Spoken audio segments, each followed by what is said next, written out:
Nah, begini Bapak Ibu. Sebenarnya transformasi polahan kinerja ini paradigmanya yang dulu paradigmanya adalah pengendalian. Dulu kinerja kita dikelola untuk mengendalikan kita. Guru dikendalikan oleh kepala sekolah. Apapun yang diminta oleh kepala sekolah, apapun yang diatur oleh aturan regulasinya ini adalah mengontrol guru atau untuk mengendalikan guru ataupun mengendalikan kepala sekolah. Ini paradigma dulu, paradigma lama. Ya, artinya kinerja kita itu apa namanya ada jalur-jalur yang membatasi gitu ya. Hanya prosedur dan administrasi yang mengatur nih. Artinya kalau kita menyalahi prosedur dan menyalahi administrasi, kita bisa dianggap tidak berkinerja gitu ya. Dan juga pada paradigma pengendalian ini, kekeliruan ataupun kegagalan ataupun suatu masalah itu dianggap aib, itu harus ditutupi. Kalau tidak ditutupi, mungkin kinerjanya bisa dinilai rendah atau tidak berkinerja gitu ya. Sehingga masalah itu jangan sampai kelihatan deh, tutupi deh, jangan sampai kelihatan atasan kita ya. Artinya begitu ada penilaian kinerja semuanya dibikin rapi semua, dibikin apa namanya enak dilihat, apa bahkan segala masalah itu tidak terlihat sama sekali gitu ya. Karena paradigmanya adalah pengendalian.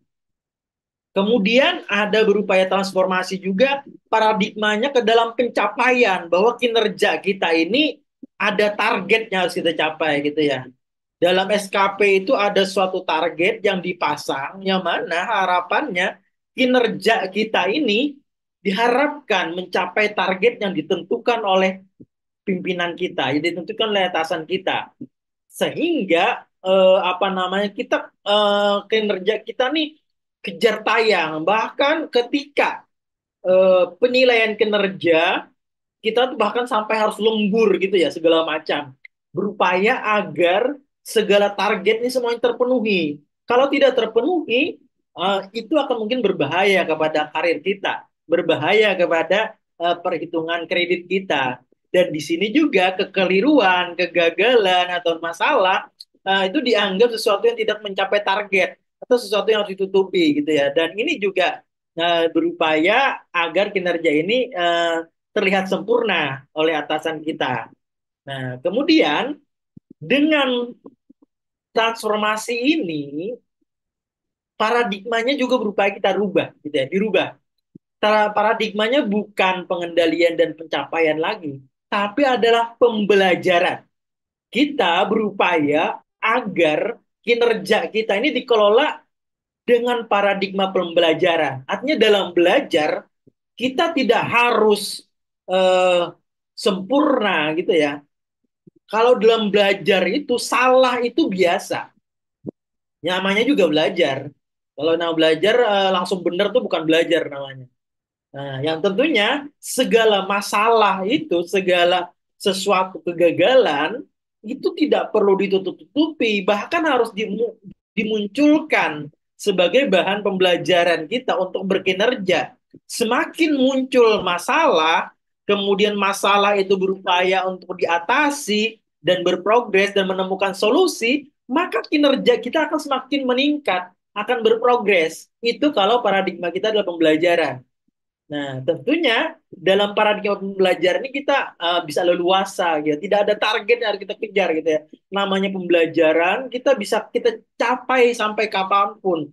Berapa tempo yang kita butuhkan, kita bisa menggunakan tempo lambat, mau cepat, itu tergantung dengan keinginan kita dalam menentukan ritme belajar kita.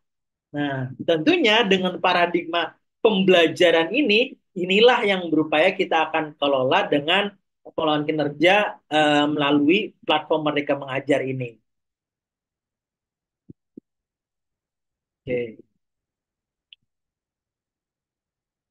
Nah, nah gini Bapak Ibu. Tentunya ya Bapak Ibu, paradigma lama pada saat paradigma pengendalian, pada saat paradigma pencapaian, kita punya keresahan. kita punya masalah yang kita rasakan ketika ini ya, termasuk guru-guru. Guru-guru meresahkan tuntutan administrasi yang membebankan gitu ya. Guru diminta untuk melengkapi segala administrasi dari perangkat pembelajarannya sampai analisis pembelajarannya dan segala macam ini sangat berat administrasinya. Ini harus dikejar gitu ya. Ini pada paradigma lama, paradigma pengendalian dan pencapaian. Dan juga guru-guru juga resah sulit untuk berfokus kepada murid karena guru-guru harus apa namanya harus menyelamatkan targetnya, menyelamatkan karirnya. Jika targetnya nggak nyampe, jika kinerjanya nggak nyampe, dan tentunya ini kan akan berisiko pada karirnya, ya sehingga murid itu terabaikan karena banyaknya tuntutan tadi dengan targetnya tadi. Kemudian administrasi yang dibuat dalam pemenuhan kinerja itu karena terlalu banyak dan bahkan sangat berat dan bahkan sangat impossible gitu ya. Terlihat tidak mungkin sama sekali gitu ya. Sehingga administrasi dibuat hanya bentuk formalitas gitu ya. Hanya bentuk copy paste bahkan minta sama teman ataupun bahkan ada yang beli gitu ya.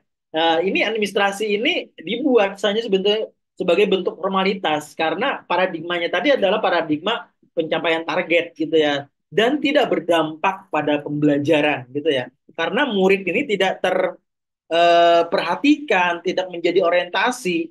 Administrasi itu tujuannya untuk karir kita, tujuannya hanya untuk kinerja kita, tidak berdampak pada pembelajaran dan murid-murid kita. Kemudian kinerja disupervisi berdasarkan kelengkapan administrasi, tidak menyentuh dampak pada murid. Ini adalah keresahan guru juga. Nah, dari keresahan guru juga teman-teman para kepala sekolah juga resah nih dari kinerja yang diberikan oleh teman-teman guru dan paradigma itu tentunya juga kinerja guru itu terlihat dampaknya itu hanya pada administrasi. Administrasi lengkap gitu, bejibun administrasinya. Tapi pembelajarannya ya itu-itu saja. Bahkan terlihat banyak masalah gitu ya. Nah, ini adalah keresahan kita dengan paradigma itu. Kemudian guru itu lebih mementingkan administrasi dibandingkan murid. Bahkan kelas itu terabaikan karena gurunya lembur gitu ya untuk mengerjakan administrasi. Nah, kemudian guru itu banyak menghindar saat di supervisi kinerjanya karena supervisi ini dianggap sesuatu yang membebankan, sesuatu momok gitu ya. Sama apa bikin repot dan bikin sesuatu kalau bisa nih nggak perlu deh disupervisi. Aku lagi pusing, lagi sibuk ini ya. Ini satu bentuk keresahan kita dengan paradigma pengelolaan kinerja eh, lama gitu ya, dengan paradigma pengendalian dan pencapaian.